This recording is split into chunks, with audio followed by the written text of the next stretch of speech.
charla. En primer lugar, les quería agradecer a todos los que se acercaron a la charla, y en particular a Matías, a Emilce y a Guillermo que están con nosotros. Y además quiero agradecerle particularmente a Matías porque nos viene asesorando desde el momento cero en la construcción del Citrarepa, que es una ayuda invaluable.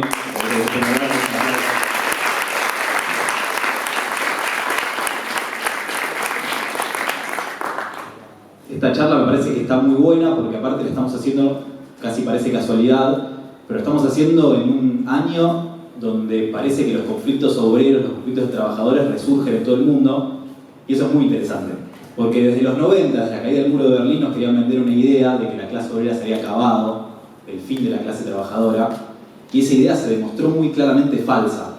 Y me parece que en este siglo XXI podemos decir con mucha firmeza que la clase obrera está más viva que nunca, con un montón de cambios y particularidades, obviamente, pero vuelve con toda esa fuerza a aparecer en la escena. Aparece en todos los portales, no sé si lo están siguiendo, aparece en primera plana cómo vuelven las huelgas de trabajadores en todo el mundo, centralmente en Europa y Estados Unidos, a partir de la inflación generada por la guerra en Ucrania y el fin de la pandemia. Es un hecho político que está en todos los portales y está siendo problematizado de manera muy preocupante, porque vuelve el conflicto obrero con muchísima fuerza después de las derrotas de los años 90 que se vivieron a fines del siglo pasado. Ahí, esa vigencia, digamos, de la clase trabajadora, me parece que es la que de alguna manera trae acá a colación el debate, ¿no? De cuál es la relación entre el marxismo y el derecho, o en un punto, cuál es la relación entre el derecho y transformar la sociedad. Me parece que es un poco lo que estuvieron problematizando Guillermo y Matías en este panel, ¿no? Hasta qué punto, digamos, el derecho transforma la realidad o el derecho consagra cosas que ya existen. Y ahí me parece que el marxismo tiene un montón de ideas para traer, porque el marxismo justamente es una doctrina, una teoría, una serie de ideas que están ordenadas alrededor de cómo transformamos la realidad, cómo terminamos con este mundo de explotación y de opresión. Y me parece que ese debate en este siglo XXI está más vigente que nunca. Ahí quiero decir una cosa sobre lo que es la clase trabajadora en este siglo XXI, que para mí tiene que ver con que estamos ante una nueva clase trabajadora. No una nueva en el sentido de que haya cambiado la relación de explotación clásica que existe desde el comienzo del capitalismo, donde los trabajadores básicamente no tenemos nada para ofrecer, salvo nuestra fuerza de trabajo, y nos la compran los empresarios, como decía Matías, por su valor, por el salario, digamos, mínimo o digno que se puede pagar por esa fuerza de trabajo. Eso no cambió. Lo que sí de alguna manera cambió con los años 90 y las derrotas que hubo, por ejemplo, se me viene a la mente la derrota de los trabajadores mineros en Inglaterra por parte de Margaret Thatcher, la dictadura acá en Argentina que mencionaba Matías, o el menemismo, que derrotó, por ejemplo, a los trabajadores ferroviarios en Argentina. De alguna manera, con este nuevo siglo XXI, hay una nueva clase trabajadora en un sentido quizás geográfico. Hoy en día el mundo está más asalariado que nunca. Más que nunca hay trabajadores asalariados en todo el mundo, esto es un dato importantísimo, y esos trabajadores se ubican en rincones del mundo donde quizás antes no había tanto trabajo asalariado. Luego, por ejemplo, en China donde hay fábricas como la Foxconn, que es una fábrica de elementos electrónicos, donde hay más de 200.000 trabajadores, que muchos incluso viven dentro de la fábrica. Es una especie, le dicen Foxconn City, es una especie de ciudad donde los trabajadores viven y mueren en el mismo predio de la empresa, 200.000 trabajadores. ¿No? ¿De qué fin de la clase obrera vamos a hablar? Tenemos una fábrica de 200.000 trabajadores, por ejemplo, en China. En todo el sudeste asiático también es así. Y además, bueno, las nuevas tecnologías, que siempre los gurúes del capitalismo venían a decir que las nuevas tecnologías iban a terminar con el trabajo. En realidad no, las nuevas tecnologías traen nuevas formas de trabajo, que son distintas, y son trabajadores que vienen con otras experiencias, pero que son trabajadores. Y en Argentina, por ejemplo, hay 50.000 trabajadores de reparto por aplicación. En Brasil dicen que hay más de 100.000 trabajadores de reparto por aplicación. No sé cuántos hay en Europa, capaz Emi nos puede contar más adelante, pero debe haber cientos de miles de trabajadores de reparto por aplicación en Europa. Eso estamos hablando de una nueva clase trabajadora en ese sentido, de nuevos. El capitalismo todo el tiempo con su transformación trae nuevos sectores donde se puede producir y aparecen nuevos trabajadores que están haciendo nuevas experiencias, que eso me parece que es un elemento de la realidad. Durante el siglo XX, la clase obrera, durante esos 30 años, hizo grandes experiencias de lucha y de organización que en un punto se cortaron en los años 90, a principios de los 2000, y ahora hay nuevos sectores de la clase trabajadora que están haciendo nuevas experiencias. Y me parece que el Citrarepa es un ejemplo claro de eso. Son un montón de compañeros y compañeras que están haciendo una experiencia nueva de organización que trae con sí un montón de cosas. Me viene a la mente ahora un texto muy lindo de Engels sobre la clase obrera en Inglaterra, que hablaba de cómo se formaban los primeros sindicatos, ¿no? A principios del capitalismo del siglo XIX, que los primeros sindicatos se organizaban en general por fábricas o por ciudades, donde los compañeros se empezaron a organizar, por ejemplo, en los bares. ¿No? Una cosa que parece, te juntás a tomar una birra con tus compañeros y de repente de ahí empieza a surgir una unión, una mutual, y de ahí empezaron a surgir los primeros sindicatos a nivel mundial. Obviamente, esos sindicatos, esa organización, es muy incipiente, recién arranca. Son los trabajadores de alguna manera defendiendo lo más básico de su vida, que es el valor de su fuerza de trabajo. Porque hay un problema con la clase trabajadora, que es que nosotros no tenemos tatuado en el pecho cuál es nuestro valor, cuánto vale nuestro trabajo, y eso es un problema. Es un problema porque uno puede determinar cuál es el valor de la fuerza de trabajo. Por ejemplo, los compañeros de ATE, del INDEC, todos los años o todos los meses hacen la cuenta de cuánto vale el trabajo de un obrero en Argentina, cuál es el salario digno que tiene que tener un trabajador para poder llegar a fin de mes y estar tranquilo, no para salir, digamos, para ser millonario. ¿Cuál es lo que vale realmente el trabajo de un obrero en Argentina? Y creo que el número debe estar en 160.000 pesos, o bueno, con la inflación que últimamente capaz es un poco más, está determinado, pero eso no lo tenemos tatuado en el pecho. Ese valor de la fuerza de trabajo lo tenemos que defender los trabajadores, lo tenemos que defender con nuestra organización sindical. Obviamente, en ese proceso, no estamos transformando esa relación social, esa relación donde somos explotados. Lo que estamos haciendo es defender el valor de nuestra fuerza de trabajo. Estamos defendiendo nuestra mercancía. Marx decía, los trabajadores, lo único que tienen para vender, su única mercancía es su fuerza de trabajo. Y con los sindicatos, cuando nosotros salimos a defender ese valor, estamos defendiendo nuestra capacidad de vender nuestra fuerza de trabajo por lo que vale. Eso no transforma el mundo, pero es fundamental. Es fundamental porque plantea los presupuestos, por lo menos como lo entiendo yo, para poder plantear esa transformación. Y esto lo digo porque en este siglo XXI, esta joven y nueva clase trabajadora, centralmente estas empresas supertecnológicas, hay una cosa muy pérfida, que creo que lo decía a mí al final de su intervención, que es que quieren instalar la competencia entre trabajadores, entre compañeros. Ahí con los repartidores pasa mucho, lo cuentan mucho los compañeros en las paradas. Es como las empresas quieren instalar que no hay solidaridad entre compañeros, sino que es el sálvese quien pueda. Vos vas a estar mejor si lográs pedalear a destajo toda la semana, todos los días, repartir tus pedidos, eso te va a permitir subir en puntaje, vas a llegar a ser, por ejemplo, un repartidor diamante, con eso vas a tener una mejor tarifa, y en ese camino te conviene estar por arriba de tus compañeros. Ahora, en un punto, la empresa te dice que hasta te conviene ser mejor que tus compañeros, te conviene pedalear más que tus compañeros, te conviene no sentarte un minuto a organizarte, a pelear por tus derechos, porque de lo que se trata es de que vos vayas ascendiendo en las escalas de la aplicación a los codazos.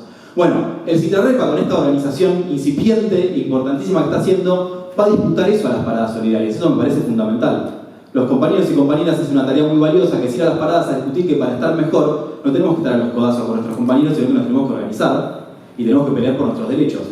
Y ahí los convenios colectivos, la ley de contrato de trabajo, obviamente no transforman el mundo, pero sí pueden establecer ese básico nivel de solidaridad. Porque la ley de contrato de trabajo dice que ningún trabajador ni ningún empresario puede hacer un contrato que esté por debajo de los contratos de los convenios colectivos preexistentes. Y eso es fundamental, porque lo que pone son dos límites. Por un lado, marca cuáles son cristaliza las relaciones de fuerza, como decíamos antes, pero también pone un límite a la competencia entre propios compañeros. Un convenio colectivo lo que te está diciendo es que un empresario no puede ir a buscar al trabajador más desesperado de todos y hacerlo aceptar trabajar por dos mangos. Lo que dice es que tiene que haber un límite, un piso, donde ningún trabajador, por más desesperado que esté, pueda salir a competir con otro porque está más desesperado. Y eso permite fortalecer esa solidaridad, porque permite romper esta idea de que es una guerra de todos contra todos. Y ahí los compañeros del Citrarepa están dando esa pelea por el reconocimiento del sindicato y están dando esa pelea porque se los reconozcan como trabajadores, por tener su propio convenio colectivo que establezca esas condiciones, que establezca esas relaciones de fuerza. Y esa pelea es fundamental, es importantísima. Y claro, esa pelea no termina con las relaciones de explotación. Rappi, Pedido Ya, Uber, Globo, van a seguir explotando a los compañeros repartidores, aunque logren estos niveles, digamos, de defensa de sus derechos y demás. pero sí plantea un nivel de organización y un nivel de conciencia para ir empezando a plantearse otra cosa, a ir empezando a plantearse la posibilidad de cuestionar esas relaciones de explotación. Y eso se plantea a partir de la organización de los trabajadores y de las trabajadoras, y eso es así en toda la historia de la humanidad. Los trabajadores y trabajadoras pueden empezar a plantearse la transformación del mundo a partir de sus primeros grados de organización. Y la Segunda Internacional, que fue la que fundó Engels, por ejemplo, la primera gran internacional revolucionaria hasta la Primera Guerra Mundial, partió también de la conformación de esos primeros sindicatos para ganar un montón de trabajadores y trabajadoras para el proyecto socialista, para vivir en un mundo sin explotación y sin opresión.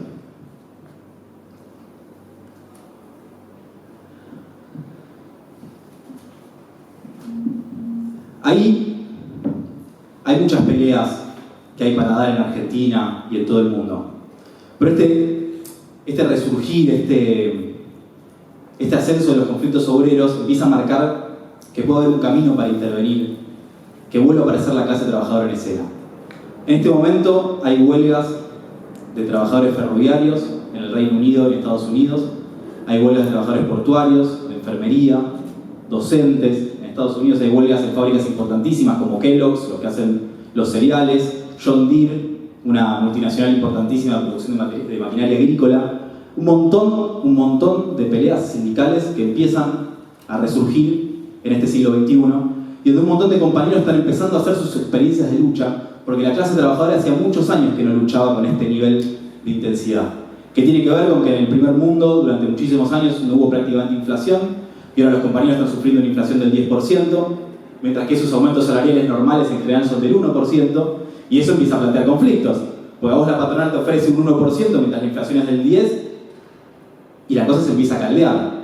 Ya están hablando de que se va a venir un invierno caliente en la Unión Europea, justamente porque va a ser un invierno muy frío, con precios de la energía muy altos, y eso va a alimentar con muchísima fuerza la lucha de los trabajadores.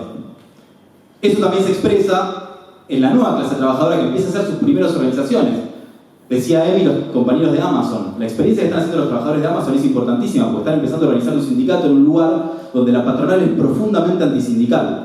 Ahí los trabajadores de Amazon ponían una mesita en la puerta de la empresa, pero Jeff Bezos gastó $5 millones en hacer la campaña para que el sindicato no gane. Los empresarios hicieron una campaña alucinante para tratar de instalar la idea de que el sindicato es malo, que no hay que organizarse, que con el sindicato, lo decía Milce con el caso de los repartidores, si viene el reconocimiento laboral se terminan los puestos de trabajo, vienen los despidos, se van las empresas. Bueno, ese discurso los empresarios gastan millones de dólares en instalarlo.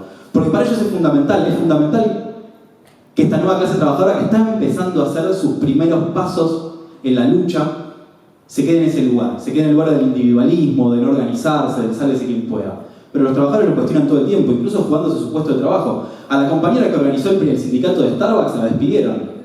Una chica muy joven, no me acuerdo, menos de 22 años tenía seguro. Muy joven. Se jugó su puesto de trabajo. Es bárbaro lo que hizo esa compañera. Pero ahí puso un mojón, porque los compañeros de esos Starbucks votaron delegados. Y ahora están peleando, para que la reincorporen, porque ese despido es un despido totalmente ilegal. Y ahí se armó un revuelo enorme.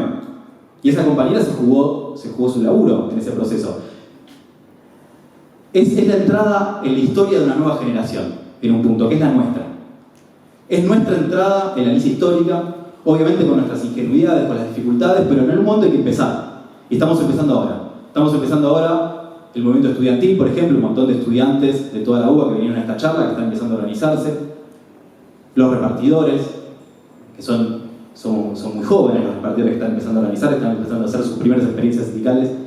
Y eso es importantísimo, porque es como nosotros, nuestra generación en un punto, empieza a hacer sus primeras armas en este siglo XXI,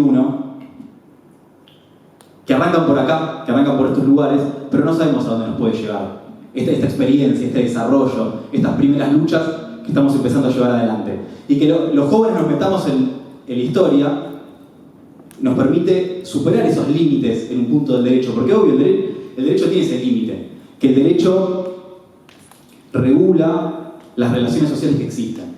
Eso es así, el derecho regula las relaciones sociales que existen. Pero en ese regular las relaciones sociales que existen, si los trabajadores de reparto, por ejemplo, se ponen de pie y logran vender su fuerza de trabajo por su valor, no sabemos si en ese proceso no se abre una perspectiva de transformar la realidad de manera más profunda. Y ahí me gustó cómo terminó Guillermo, ahí entra la política, ahí entra también el marxismo, que es esa teoría, esas ideas que nos sirven para entender cómo funciona el mundo y cómo lo podemos transformar. Que tiene que ver con que los trabajadores, a partir de estas experiencias que en un punto son reformistas, que tienen que ver con defender su mercancía, el valor de su fuerza de trabajo, sus derechos más básicos, en esa pelea puede empezar a plantearse un germen que es muy importante, que es la idea de que los trabajadores podemos gobernar el mundo. Eso si los trabajadores no empezamos por lo más básico, para pelear por nuestros derechos básicos, por nuestra organización, por ser solidarios con nuestros compañeros, es muy difícil plantear esa perspectiva. Pero a partir de estos elementos incipientes, de esta organización incipiente, de estas peleas, nosotros los jóvenes, los trabajadores, podemos empezar a plantearnos esa perspectiva. ¿Quién gobierna Argentina? ¿Quién gobierna en el mundo? ¿Qué se juega en estos sectores? Y ahí los sindicatos, la organización desde abajo, es clave para poder generar estos debates, esta conciencia, donde los trabajadores puedan plantearse qué tienen que gobernar los trabajadores. Ahí Trotsky decía una cosa muy interesante sobre el ascenso del fascismo, que decía, el fascismo viene a terminar con los elementos de la democracia de los trabajadores dentro del capitalismo. Por eso viene a terminar con los sindicatos, con las organizaciones, los centros culturales de trabajadores. Porque en un sindicato como el Citrarepa, que es un sindicato de base, hay asambleas, hay torneos de fútbol, hay debates, y en esos debates la conciencia cambia, se transforma, avanza. Y esos elementos son fundamentales. Estos elementos de organización, para nuestra generación, son fundamentales para que empecemos a plantearnos la perspectiva, y en eso el marxismo es fundamental, la perspectiva de que el mundo es injusto, que defender el valor de nuestra fuerza de trabajo no nos saca de ese lugar de ser vendedores de mercancías. Y si nosotros queremos ser otra cosa, queremos ser hombres, mujeres, libres, que trabajemos de igual a igual, codo a codo con nuestros compañeros, la perspectiva es dejar de ser vendedores de mercancías. La perspectiva es transformar esas relaciones sociales, cambiar el mundo. Y eso, en esa perspectiva, obviamente, no es la perspectiva del derecho laboral, pero sí es un punto de apoyo para empezar esa pelea, y el marxismo es fundamental para orientar esa pelea, para orientar esa política y para dar esos primeros pasos en esa transformación del mundo.